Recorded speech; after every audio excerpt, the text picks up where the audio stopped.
Welcome back wears. جیسا آپ نے ابھی مینشن کیا, آپ نے ریفر کیا to the last sermon of the prophet, اور ان ادر ورڈز جو کہلاتا ہے خود پر حجت الوداع, اس سے ہم کیا سبق حاصل کر سکتے ہیں؟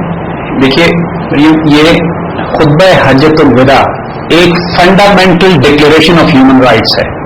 اس سے بہتر ڈکلیریشن آف ہیومن رائٹس, اتنا مختصر انسانی حقوق کا ایسا دستاویز کائنات میں نہ اس سے پہلے بنا نہ اس کے بعد دیا جا سکتا.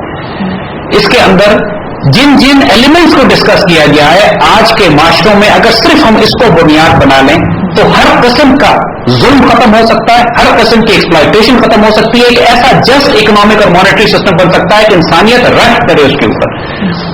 حضور صلی اللہ علیہ وسلم نے سب سے پہلے جو بنیاد ہے توحید, رسالت, آخرت, عقیدہ, اللہ کی توحید, اللہ تعالیٰ کی وحدانیت, ان تمام باتوں کے بعد حضور صلی اللہ علیہ وسلم نے اسٹریٹ اوے ایمفسائز کیا ربا کے اوپر. اکنامک ایکسپلائٹیشن, ربا اور سود کا نظام, لوگوں کو واضح طور پر جو پرنسپلز اور پیرامیٹرز دیے اس میں حتمی طور پر فیصلہ کر دیا کہ مسلمان نہ تو ربا لے سکتا ہے نہ ربا دے سکتا ہے. جب ربا ایسے معاشرے میں ہوتا ہے جہاں پر ظلم و ستم ہو, جہاں پر ایک دوسرے کے ساتھ لوٹ کھسوٹ ہو, جہاں پر مادیت, جہاں پر مادہ پرستی, اور جہاں پر اللہ اور اس کے رسول صلی اللہ علیہ وسلم کی محبت اور تعلق کا کوئی واسطہ نہ ہو, مٹیریلسٹک سوسائٹی میں ہو.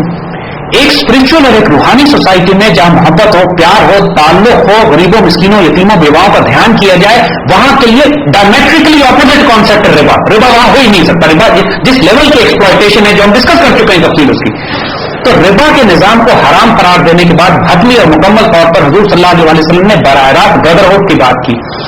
آپ نے فرمایا کہ مسلمان بھائی بھائی ہیں, یعنی ایک مسلم سوسائٹی میں جو بردرہوڈ ہے جو آپ نے قائم فرمائی, جو آپ نے اس کانسیپٹ کو ریوائو کیا کہ جو آپ نے مدینہ ہجرت کرتے وقت مکے سے جو ہجرت کر کے مسلمان مدینہ پہنچے تھے تو وہاں آپ نے مواقعات کا کانسیپٹ قائم کیا تھا. مواقعات یعنی بردرہوڈ, کہ ایک مکہ کے مسلمان کو اور ایک مدینہ کے مسلمان کو آپس میں ساتھ کھڑا کر کے بھائی بنا دیا تھا, اور اس سے کہا تھا کہ تم اپنے بھائی کی مدد کرتے, تم وہ مہاجر تھے, ان کے پاس کچھ نہیں تھا, وہی انصار تھے جن کے پاس مدینے میں کچھ وراثت تھی, کوئی جائیداد تھی, اور ان کو حق دیا ایک دوسرے کا تم اس طرح خیال کرو گے جیسے اپنے سگے بھائی کا تم خیال کرتے ہو. اور یہ مواقعات اتنی مضبوط تھی کہ ہم صرف ایک مثال آپ کو حضرت مصعب بن عمیر کی دیتے ہیں کہ جو جنگ بدر میں جن کا بھائی کافروں کی طرف سے گرفتار ہوئے, اور حضرت مصعب بن عمیر مسلمانوں کی طرف سے تھے, اور جب ان کے بھائی کو گرفتار دیکھا, اپنے سگے بھائی کو انہوں نے گرفتار دیکھا, تو اپنے اس مسلمان بھائی سے کہا کہ اس کو اچھی طرح گرفتار کرو, اچھی طرح اس کو پکڑو, کیونکہ اس کی ماں بہت امیر ہے, تمہیں بڑے پیسے دے گی, بڑا رینسم دے گی اس کو چھڑانے کے لیے. تو ان کے سگے بھائی نے اعتراض کیا کہ تم میرے سگے بھائی نہیں ہو. تو حضرت مصعب بن عمیر نے کہا نہیں, میرا خون کا کوئی رشتہ نہیں ہے, میرا سگا بھائی وہ ہے جو اللہ اس کے رسول پر ایمان لاتا ہے. یہ بردرہوڈ تھا, یہ وہ مواقعات تھی. اس کا تاکید فرمائی حضور نے ایک اسلامی معاشرے میں خطبہ حجۃ الوداع میں, اور ساتھ ساتھ بہت واضح فرما دیا کہ تم اپنے معاشرے میں سوشل ایکسپلائٹیشن, اکنامک ایکسپلائٹیشن, یعنی آج کی زبان میں اگر ہم اس کو مفہوم بیان کریں تو وہ یہ ہے کہ ایک دوسرے کی گردنیں مارنا, تمہارے جان, تمہارا مال, تمہاری پراپرٹی سب حرام ہے ایک دوسرے کے اوپر. خبردار ظلم اور زیادتی سے اس کو نہ لوٹنا, ظلم اور زیادتی کے ساتھ اس کو نہ لینا جب تک مسلمان بھائی تمہیں اجازت نہ دے. دیکھیے ربا کے نظام کی بنیادی ایکسپلائٹیشن کے اوپر ہے, ہر چیز کا یہاں خاتمہ کیا گیا.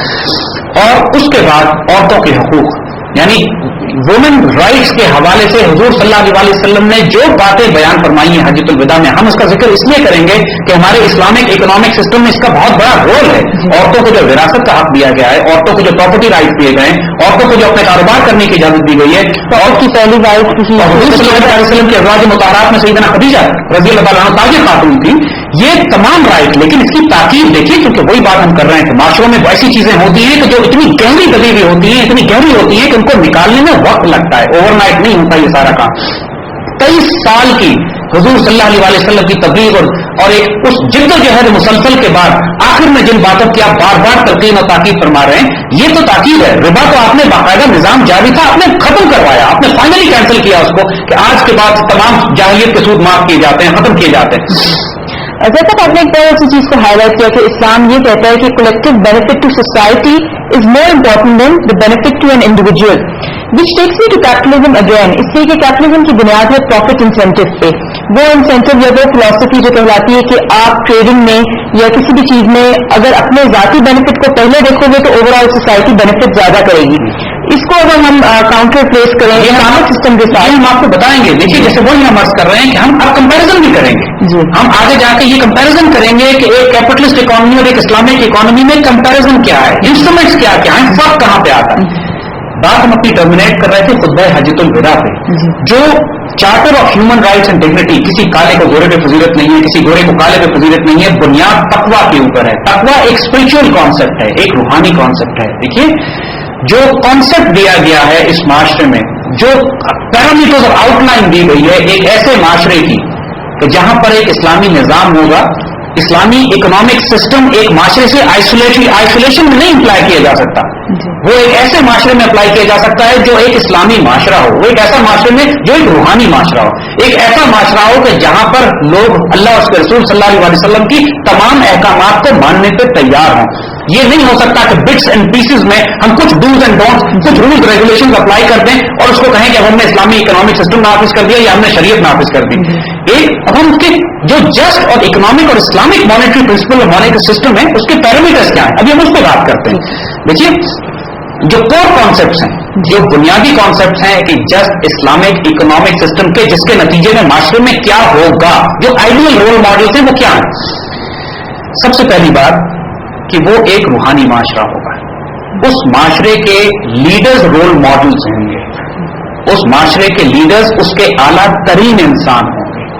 اس معاشرے کی جو قیادت ہوگی یہ وہ ہوگی کہ جو ایک محبت کرنے والے شفیق باپ کی طرح پورے معاشرے کی ذمہ داری اٹھائے گی. یہ وہ لوگ ہوں گے کہ جن کے جسم پہ اگر 2 چادریں آ جاتی ہیں تو ایک گڑیا بھی سوال کر سکے گی کہ ہم سب کو ایک چادر ملی ہے تو آپ کو 2 چادریں کہاں سے ملی.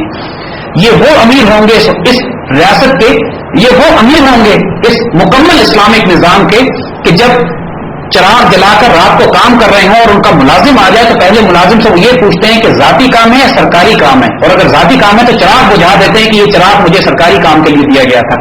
جہاں ایمانت کا, دیانت کا یہ معیار ہوگا, وہ مکمل طور پر ہم اس اسلامی معاشرے کو کہیں گے کہ یہ اب اسلامی سوسائٹی اس قابل ہے کہ اسلامک اکنامک سسٹم کے تمام اثرات اور ثمرات اور اس کے تمام پھل سمیٹ سکے.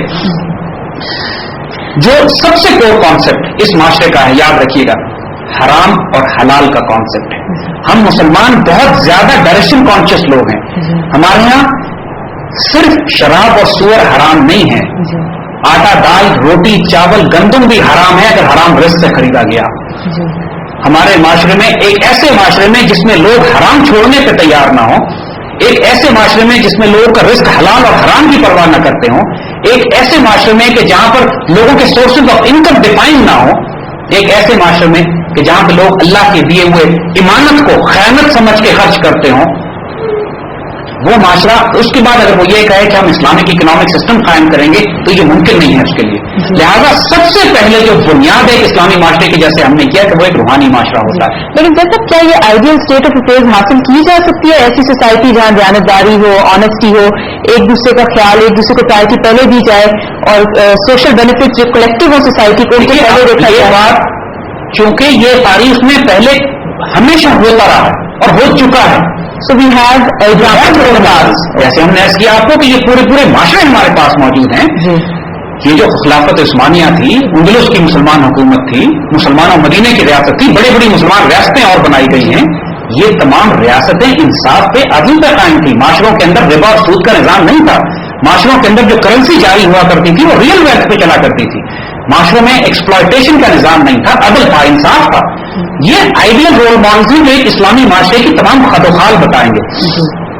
دیکھیے جو میڈیم آف ایکسچینج ہے ایک اسلامی معاشرے میں, it has to be real wealth, اس میں کوئی کمپرومائز نہیں ہے. پیپر کرنسی جو آج کل جاری ہے جس کے پیچھے کچھ نہیں ہے, جو فیک فراڈولنٹ فیٹ کرنسی ہے, اس کے بیسس پر اس کے اندر رہتے ہوئے کسی قسم کا کوئی اسلامک سوشل آرڈر قائم نہیں ہو سکتا. جی جی صاحب, we'll continue on the same, but before that we have to go on a short break.